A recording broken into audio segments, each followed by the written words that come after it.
Hey, welcome back to Silent Sales Machine Radio. I'm your host, Jim Cockrum of silentjim.com. You can jump over there and hear all of our episodes. But from time to time, we like to turn on the video camera and record a few too. So if you're watching us on YouTube, thanks for joining us. You should know that there's literally a couple hundred episodes that are available to you that are all as awesome as this one that you can only listen to by having a podcast app and going over to our website and checking it out there. But for those of you who are either watching or listening today, we have a treat. I've got Abe Ortolani on the line today. He's going to jump on the screen with me in just a moment. We're going to spend some time talking to him. If we go back in history just a little bit, it's been a couple of years ago, he was a guest on this show and he tells his story. It's worth going back and listening to. I think it was episode 90 because I just interviewed him and I'm doing the introduction now. That's the only reason I know, because Abe reminded me. But we'll stick a link in the show notes regardless to his first episode. And the reason you want to check that out is because he was only recently had gone full time using the internet creatively after having been in construction his whole life. He was raised in construction. He understood construction. He was starting to have some health challenges that made it a little more difficult. So he started looking for some other options. He had never used a computer before. He'd never sent an email before. He'd never used a smartphone.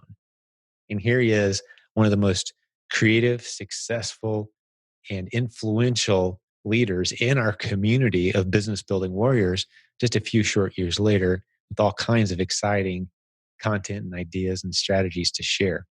So you're going to enjoy his story today. I think you're going to definitely get some incredible insights into what works and what doesn't work, and how you can work with us and work with maybe Abe, who's one of our great coaches at Jim Cockrum Coaching. That's jimcockrumcoaching.com.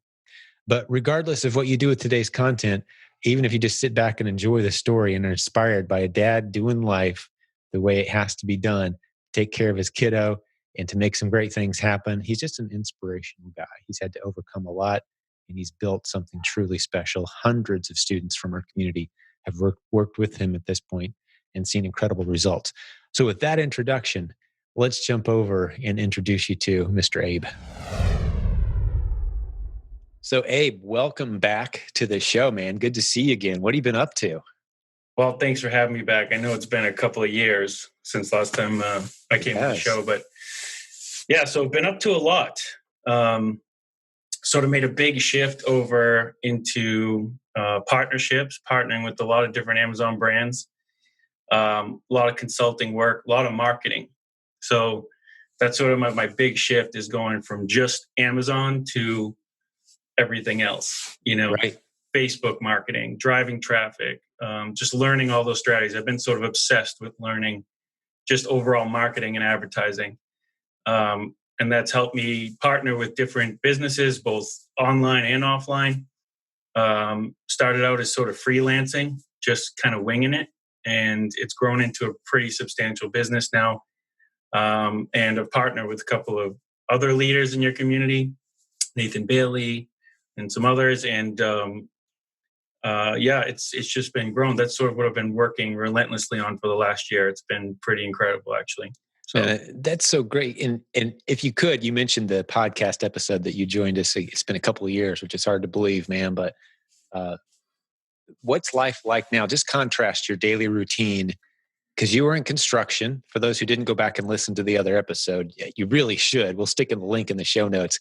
Yeah. Because you were a pretty different guy at that point. Here we are a couple of years into the journey. How is your life and your routine different? I think it's podcast number 90 actually is the 90. Yeah. Thanks pretty positive. I've done my 90. homework. Yeah. Also a fan of the show, so I know that. I think back when we did that, I was in this business a few years. So going back to 2015, end of 2014 is really when I started. And that's when I had a construction business that I started when I was 25, which I'd had for about 11 years, and didn't know anything about computers. I mean, I'm working with a client now, actually, and she's got a pretty big business, but she has no idea how to use tech, So I kind of, just seeing like where I came from to where I am now, it's pretty incredible.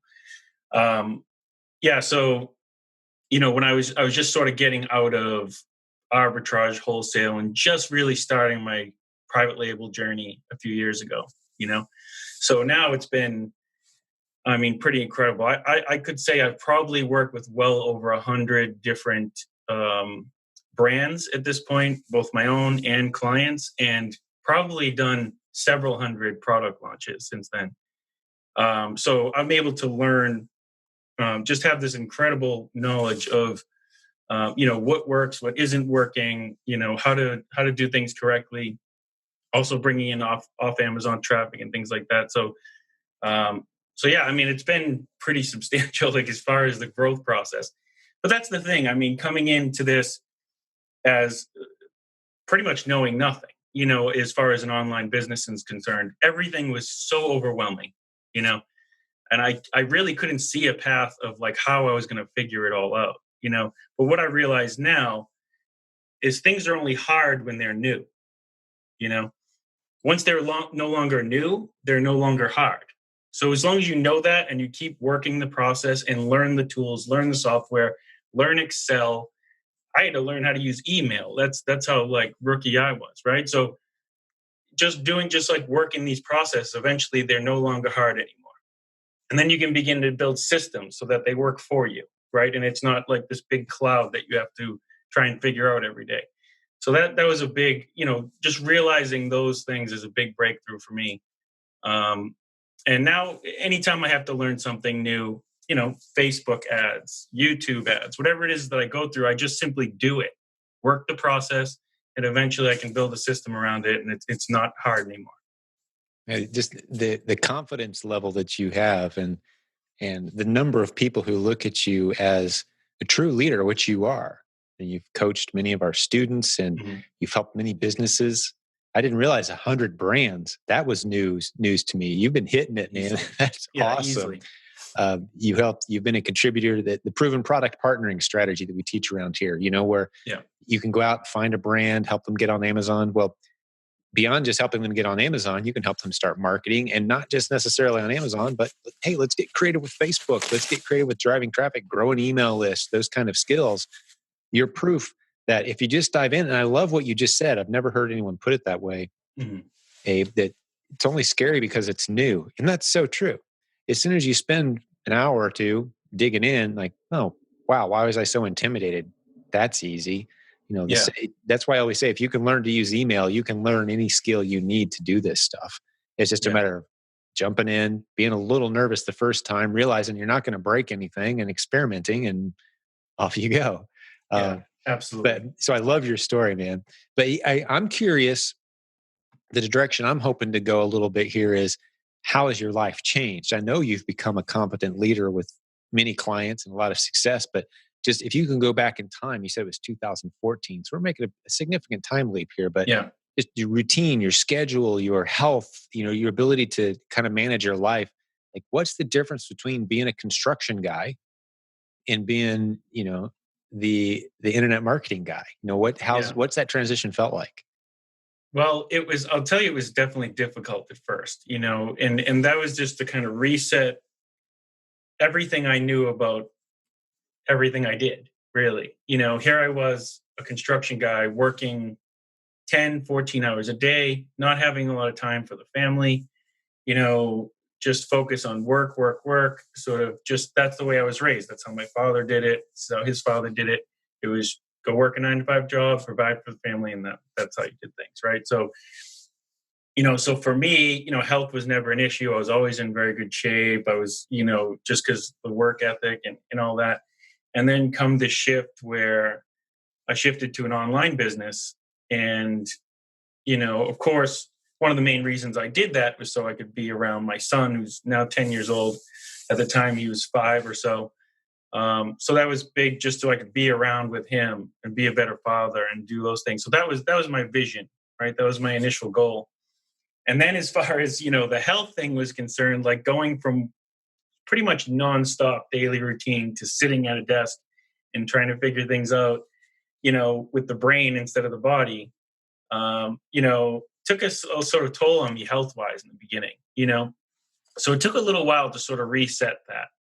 and really not only focus on the business and my family, but also myself.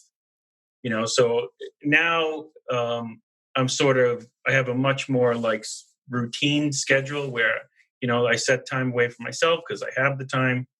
I set time away from working on my actual Amazon business and different things that I'm doing. And then I set certain scheduled time so I can do consulting calls. And then there's certain, like usually evenings are kid time. And I don't jeopardize any of that either way. So, um, it, so that's sort of how I separate things in order to, build my schedule out to kind of support the life that I'm trying to build. I think that's very important too, because you're so motivated in the beginning. You want to do everything, you want to learn everything, and you forget about cutting time out for yourself and your family.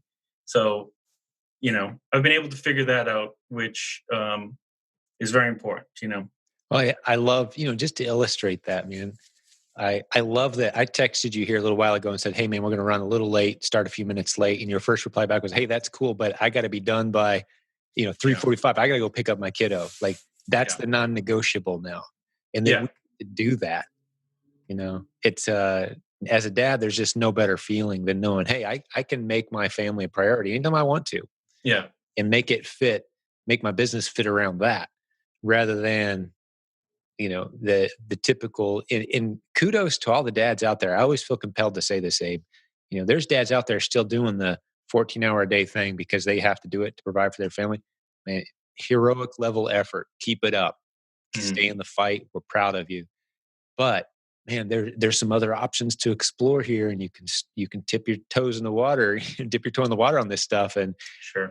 potentially build something pretty special the way Abe has, and go down this path of, like I love you said, using your mind rather than your body. The body's going to wear out, at some Sure. point, long before, typically for most of us, before the mind starts to go, and you've still got another 30, 40 years of a sharp mind after your body starts to decline. Mhm. And this is a business that you can just keep right on rolling with, right? So you're on a great path, man. It's really cool to hear. Well, tell me some of the projects you're excited about. You mentioned a bunch of brands. Tell us a success story without creating any competitors for yourself, obviously, or for your brand. But talk us through what that looks like to have a client and to help them build a brand. And if one of those stories comes to mind, anything pop in your head? Yeah. I mean, of course, I have certain, I can't really talk and reveal certain clients' brands, but, overall in general, is there's a lot of information out there right now. I mean, everybody is trying to be the next information guru. Everybody has a course.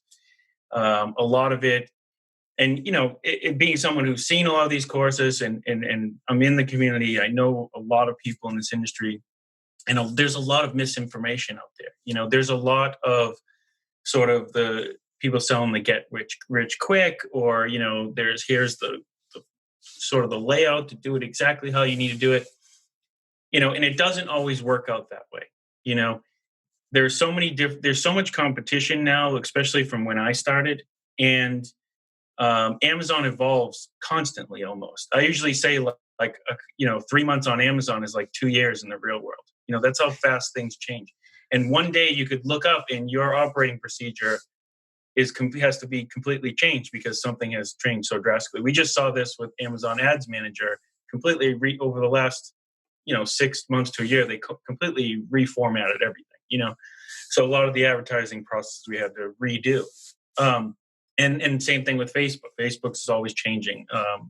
Their business manager platform. It's what I really enjoy most is looking at somebody's business and then showing them the right way to do it. Sharing my operating procedures, my strategies, walking them through the process of how to use keywords to do product selection, how to do correctly optimize and index your listings, how to do correct launches, how to format ad campaigns, and so the nuts and bolts of ranking on Amazon. And I think a lot of people don't reveal that information. So that's sort of what I enjoy the most, is showing people actually how to navigate this like Amazon ecosystem the correct way. Yeah, so that's sort of the the biggest thing for me. Yeah, you know. Well, do you have any? I'd be curious to hear, and I know you can't reveal, like you said, any specific products, but again, like a success story, like Yeah, a brand that came to you, hired you, what you did, and how that all looked. yeah, for sure. So we have people that come to us from some people are already extremely successful, and they just need to increase and improve, their products existing. And then some people never sold a product before online. Um, so those are the people that I like working with the most. Are sort of those newbie people. But we have, geez, I probably worked with over about 250 clients just on the coaching side of things. But just recently, we took a brand on with Humminbird, and it's a super niche product. If I say the product, it's like wide open for people to come in and just duplicate this thing. But it's a product that it's very obscure, and it has to do with I say like antivirus, right? So something like that. Let's just say that's as far as I'll go with that. But came to us probably, was doing okay, maybe 8,000 a month, I would say. And within 2 months, she's doing about 30,000 a month now. And of course, with the whole coronavirus scare, you know, products are starting to fly off the shelves because of the niche that they're in. And it's not face masks, so I'm not going to say that. But that's a big success story, and really, that's sort of the testament to what the system on Amazon looks like right now. Is a super niche, non-competitive product is going to blow up extremely fast, right? If it's in demand. On the other side, sourcing a very competitive product that a lot of other people are selling is going to take a lot longer to be successful. It's going to be a lot more money that's going to have to be thrown at that product. It's going to be a much longer timeline for success, and you really got to get strategic with those products. So that this particular client pretty much gave us an awesome opportunity to work with her, and we were able to explode her product very quickly. You know, so I'm curious what your payment arrangement is. Are you getting a percent of the Amazon sales, or is it a flat fee? Are you charged per hour? Like, what's your typical arrangement when you work with clients? yeah, so I would say both. So we have a huge range of services from imaging to video creation to optimizing listings to managing advertising to off Amazon funnels to launch strategies, all these different things. So we partner with clients on a revenue share, basically.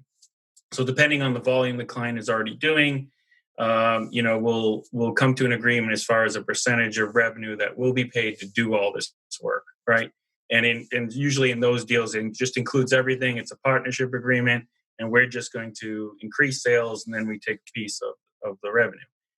But we also offer these services to where we'll do more of a fee-based fee-based situation where they pay for certain services um, and work it out. But usually, if we meet with the client, we'll sort of negotiate that and figure out what's going to be the best for both sides. And of course, we're a business; we have to make money. And I will say, not all clients are good ideas for revenue shares. It's sort of not like a cut and dry situation because just from experience now, I've taken on some bad product ideas, just in the means of like getting in, learning, how to, just excited about that first client or that first few clients, and you want to get some clients under your belt, but you realize that the product needs to be right too. And the person you're working with, the partner has to be the right type of person as well. Some people are tough to work with. So there has to be sort of that symbiotic relationship, sort of same mission, same vision, the right product idea that you can get excited about. So all that has to kind of come into play in those situations, I believe. Well, I've got a bullet point list in my head of things I want to hit. Let's Sure. take them in reverse order, man, because you just said something that I think would be some very valuable information. I haven't asked this question. We have a handful of people who are operating at the level you are with a good number of clients Hmm. and helping them get on Amazon and launch their product. You just said you got to work with the right person. Even the product's great. If you're working with the wrong person, it Yeah. can go south pretty quick. How have you gotten pretty good at detecting is this the right or wrong person early in the process? And what boxes do you check to determine that this person's a good fit? Yeah, so I've gotten good at I'm not a psychic, so it's difficult Sure. to read people initially because people can come off super nice, and then there's Type A personalities. There's nothing wrong with those type of people, but it comes down to a core concept, and usually ask the question, somewhere along the lines of, all right, what has been the issue so far for you? Why haven't you been able to be successful or figure this out? That's usually a main indicator. If they start to blame other people for their issues, Mm, if they start to blame the fact that they're not successful because somebody screwed them or, it's somebody else's fault, then that's a problem. Because if anything goes wrong, it's probably going to follow the same lines that you're going to get blamed for it's it. going to be you. Yeah. And on the other hand, if they're just like, I'm not knowledgeable about this. I need someone who knows what they're doing. I don't have the time to do this, or, something that doesn't play the blame game. Hmm. That's usually an indicator that, all right, this person at least has the right mindset to move forward. And let's see how we can work together. What type That's of so team do they good. have? What type of team we have? Where do we fit in their model? Right. So that I would say that's a key indicator for me for sure. I'm reminded of, and I'm not sure who said it. I want to say it was like a Steve Prefontaine, the famous Oregon Duck runner who died in his prime.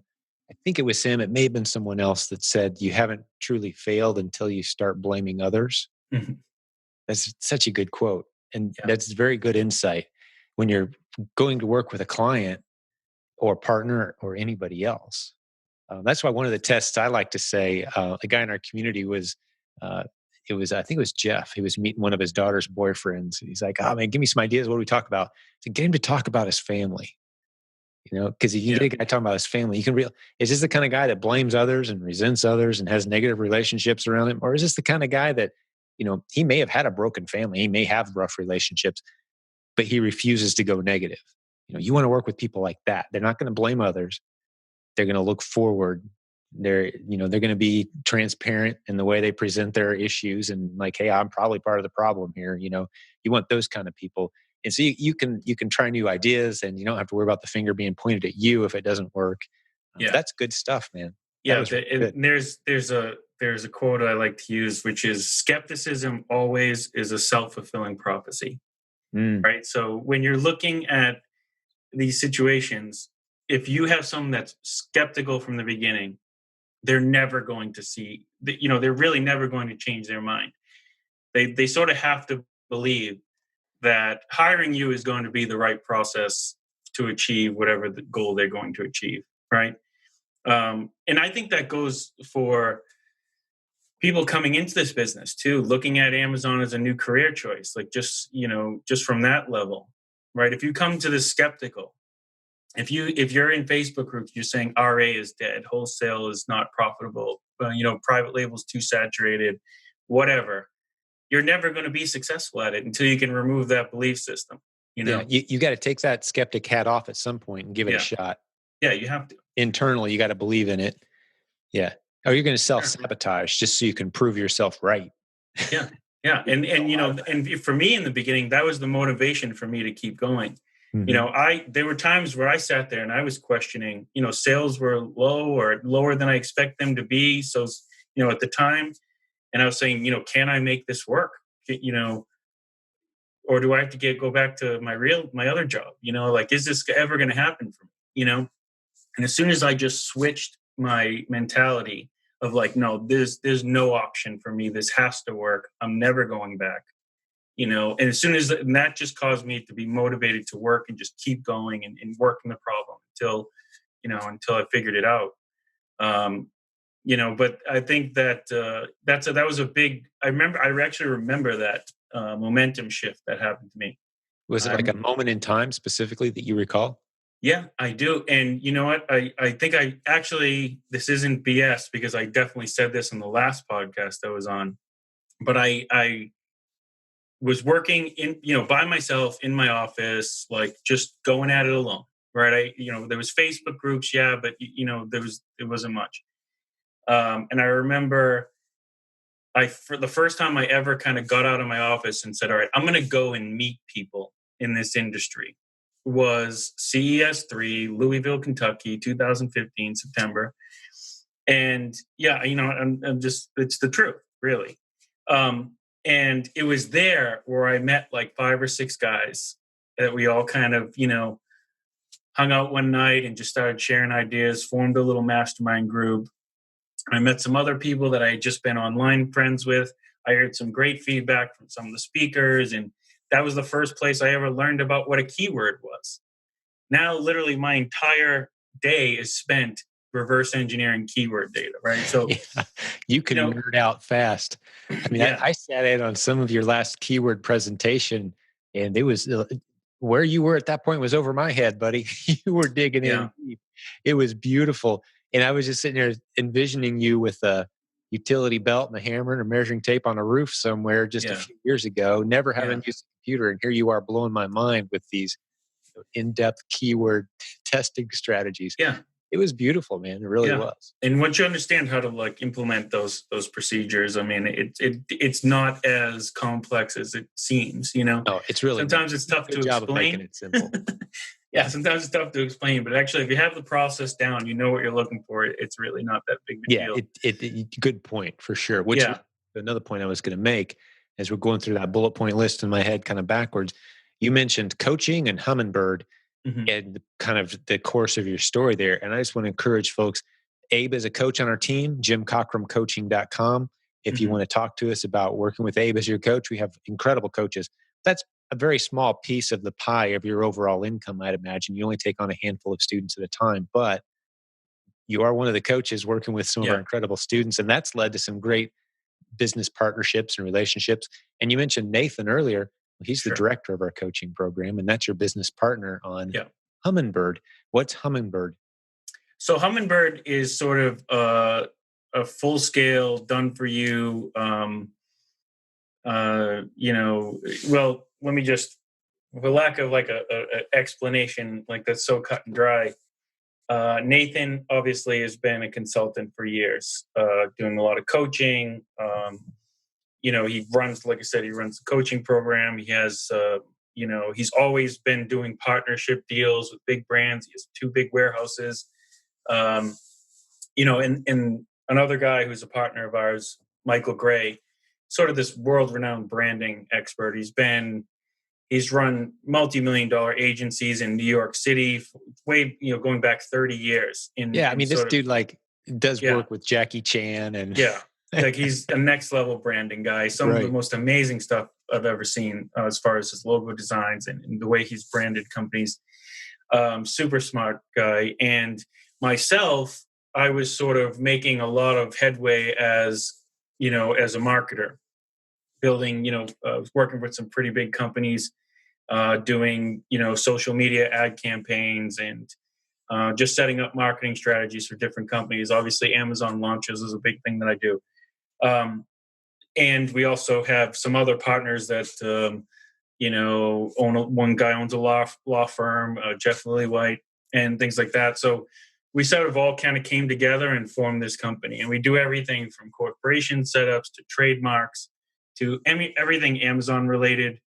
From everything from image creation to listing optimization to full scale management, all the way to off Amazon marketing structures, right? So social media campaigns, branding, business development, logo design. Just really anything that you would need in this industry, we provide either as a service or a partnership opportunity, right? So, and also, we do a lot of training, as far as teaching people how to start the same type of business that we do. So we believe in, there's no such thing as competition if we're all working together, right? So if we can empower people to build this business model as well, that's where proven product partnering course came from, right? That idea is not only do we do this business, but we also want to show people how to do this because it's a massive opportunity. I mean, just being someone, who's had to swipe six figures on a credit card for a private label order in Q4. I mean, that is a scary thing, right? And, going to a business model where you don't have to buy any inventory at all, right? Someone else has the inventory, but you have the skill set to launch their products for them on Amazon because, that's what you do well. So it's a much lower risk business model, and it's a much more lucrative business model because so many people need it. And so yeah, I mean, I always tell people, and I hate to say this too, but the easiest way to make money online, right, is to go out and partner with another business and provide something that they don't have in their business, right? Usually Yeah, that's absolutely usually that's right. driving traffic or getting It's a great eyeballs, way right? to, for people who are nervous about losing their one Amazon account, like, oh no, what would happen if, okay, why not go get yourself a good handful of Amazon accounts? Why not have a bunch of them with these Hmm. people that you set them up for your partners and you get a percentage. There's all kinds of ways. You mentioned the proven product partnering. That's the PPP module, as Yes. we call it in the community. It's part of the Proven Amazon course now. It's sold separately too, but it's just one of the many modules inside the Proven Amazon course. And did you work on that content? I think it was mainly Nathan and Brenda on our Yeah. team that put that together, right? Hmm. But they've learned a ton from you, and a lot of that wisdom has drifted into the course, I'm sure. But yeah, that's just yet again another great reason to own that Proven Amazon course. It's the second version of that. It's the second update of that course. So relatively brand new content as we're Hmm. recording this, and just super insightful. The course itself stands alone as the model that you just described. Helping businesses get a presence online on Amazon, getting paid well to do so. And I love that you pointed out it's not enough just to find a product that's not online yet and then do a rev share agreement, Hmm. because you may or may not be able to make that go. It may be a Yeah. bad product, maybe a bad person who owns the product. They may not be able to deliver. I've had some people drift into my life that said, "Hey, can you help me sell a ton of this?" I'm like, "Okay, probably, yeah. How many do you have?" 5.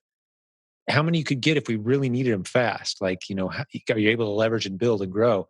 No, I can only get maybe 10 a month. And I'm like, Yeah. this isn't going to work.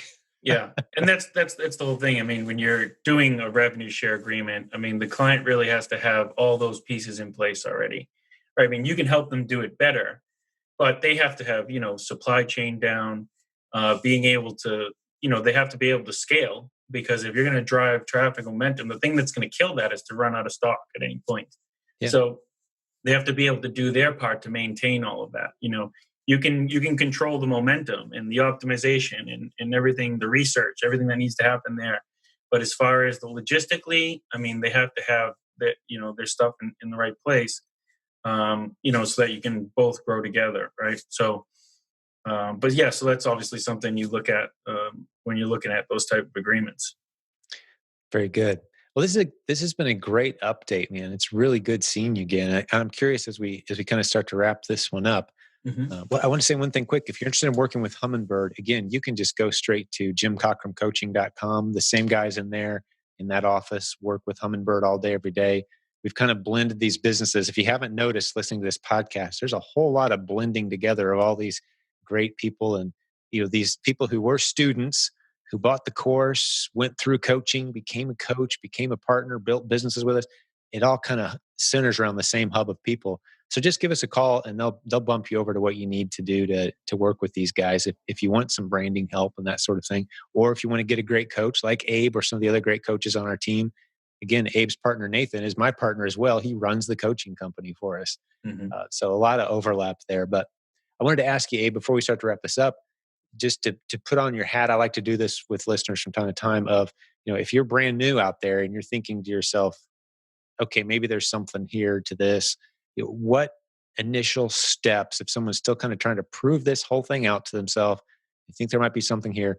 What steps should they be taking? What should they be doing to kind of start to cross that bridge into like, I'm actually making something happen now. Going from skeptic to I'm starting to make some things happen. Like, what tips come to mind with no agenda here? I'm just curious what pops in your mind as I say that. Yeah, I mean, well, I mean, I guess it depends on what point they're at now. If they're thinking like, "Hey, should I even explore this business?" That's a simple answer, right? And that's yes. I mean, get yourself an account on Amazon or whatever. I remember I started on eBay. Just to let you know where I came from, the construction. I started on eBay, and my first successful indicator was I would buy on eBay pallets of craft wood, like from South American rare woods, and I realized that people were buying these small blocks of craft wood.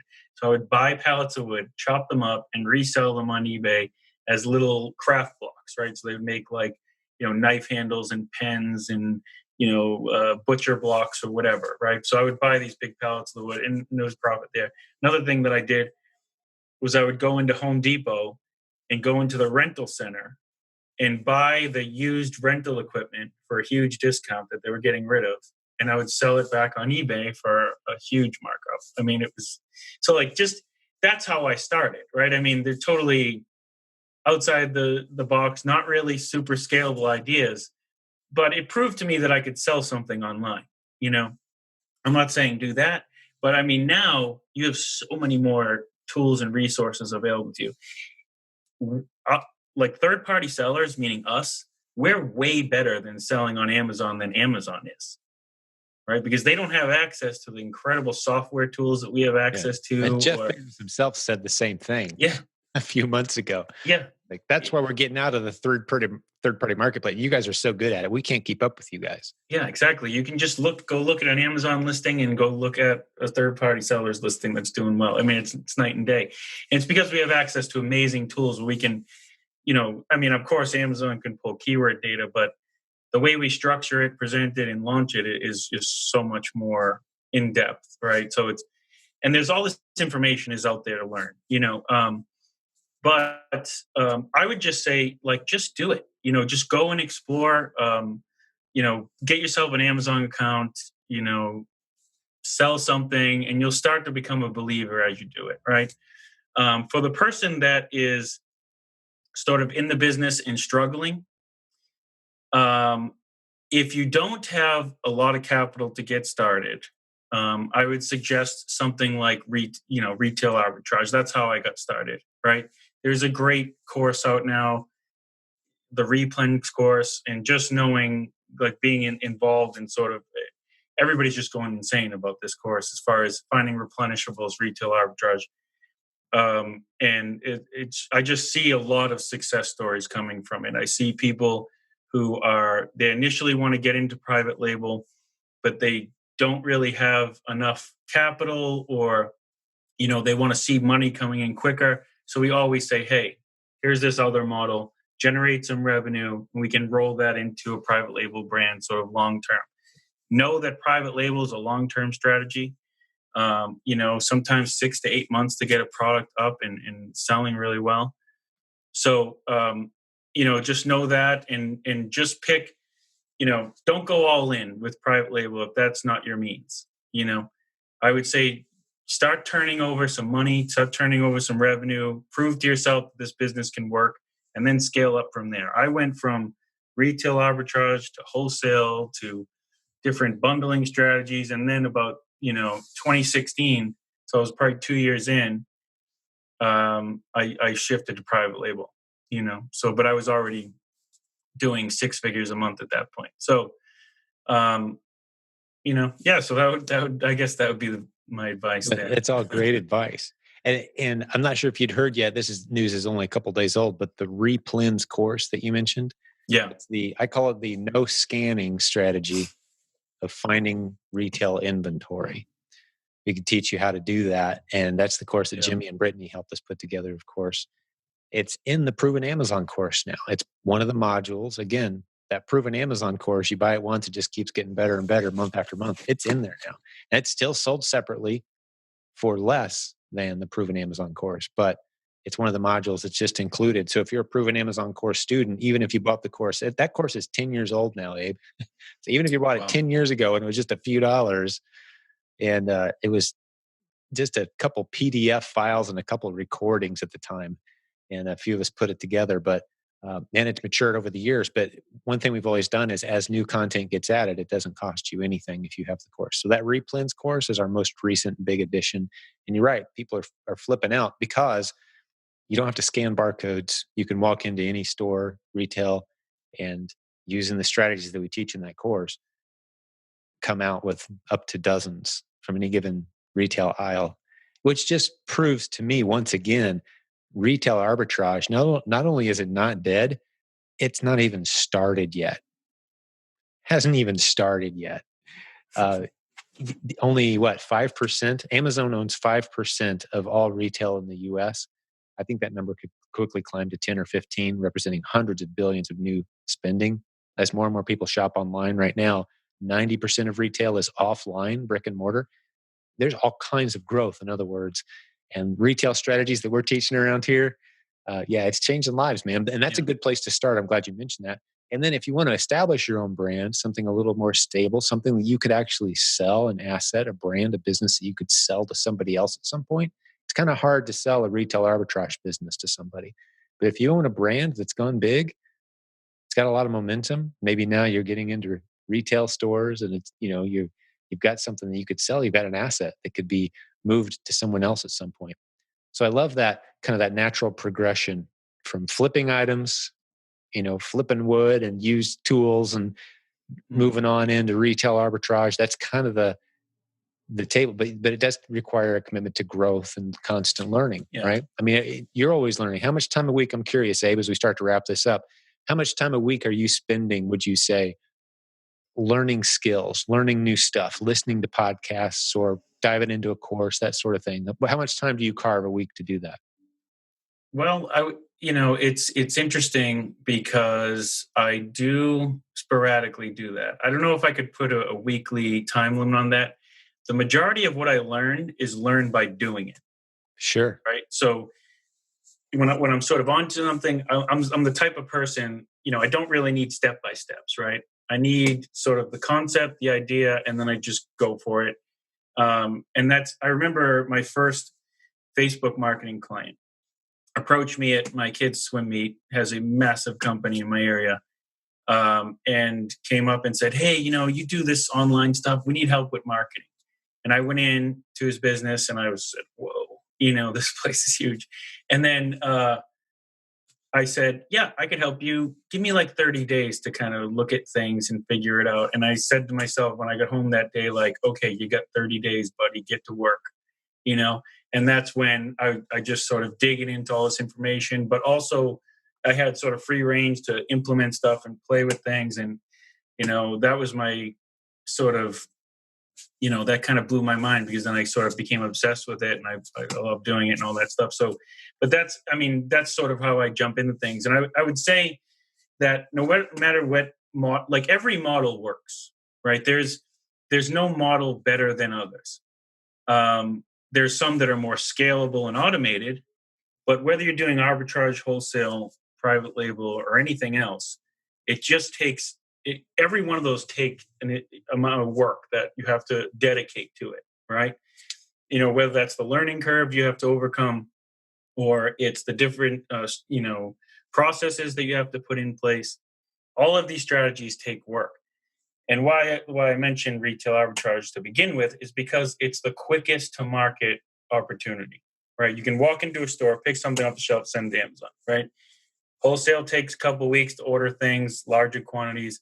Private label, much longer, sometimes, overseas, the ordering and things like this. So that's why I say, like, if you're starting, just start with what's easy. Do what's right in front of you that you can get your hands on quickly and get into this business and start taking action and working this business.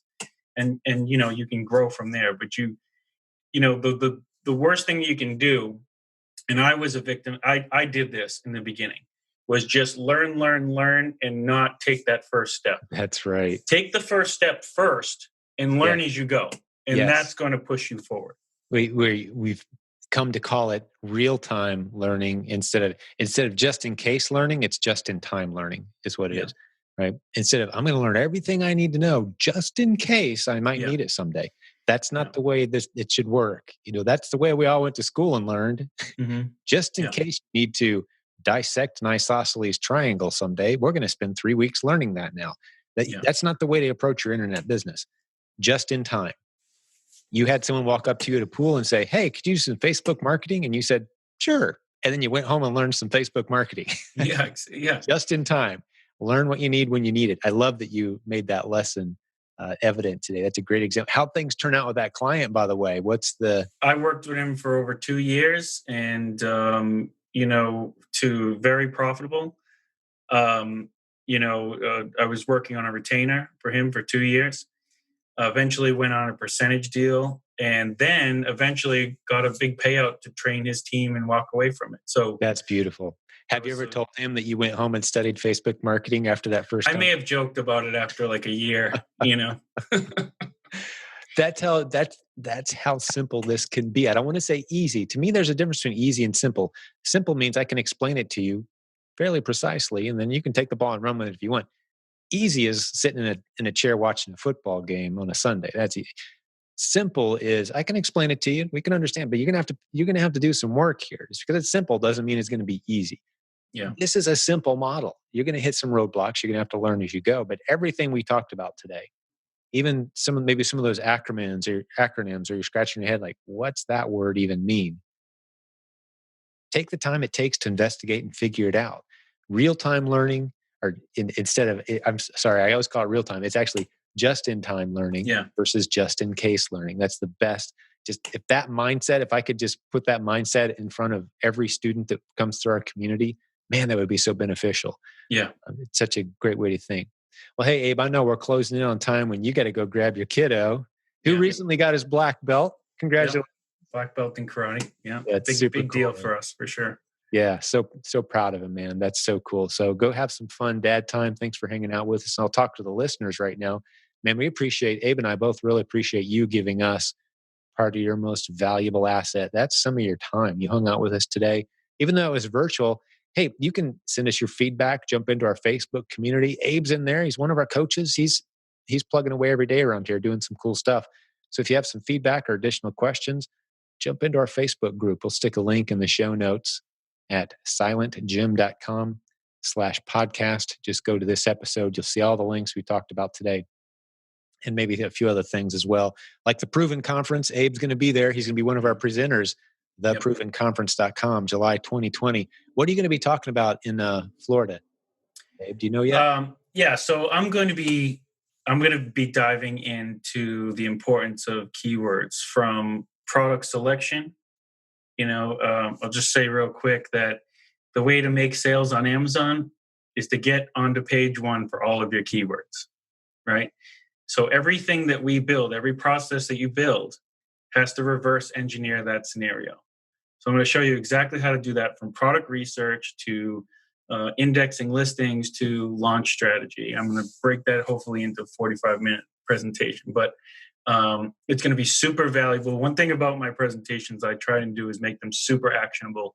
So when you leave and walk out of the room, you have stuff that you can open your laptop and implement right away. So that's my goal. So yeah, come check it out. Beautiful. And everyone who attends our events, we record them and you get all those videos for free. So if you for some reason were to miss Abe's session, because there's going to be several breakout sessions, you can get you get all the recordings. Last year we had about 30 recordings. And confession time, there's still 7 or 8 I haven't even watched yet from last year. But it's all experts I know and great people in our community. I've heard them present before, but it was such a great event because we had breakout sessions and people could go and pick up on sessions that were of interest to them. And Abe, you'll be one of our great speakers. Go to theprovenconference.com. 3 words, theprovenconference.com. Snag a ticket. See you in July 2020. Abe, if I don't talk to you before then, man, great hanging out with you today. Thanks and for to all the having me. business building warriors in the community, again, like I said, it was great hanging out with you as well. Send us your feedback. Jump into our Facebook group. We'll have another great episode for you again real soon.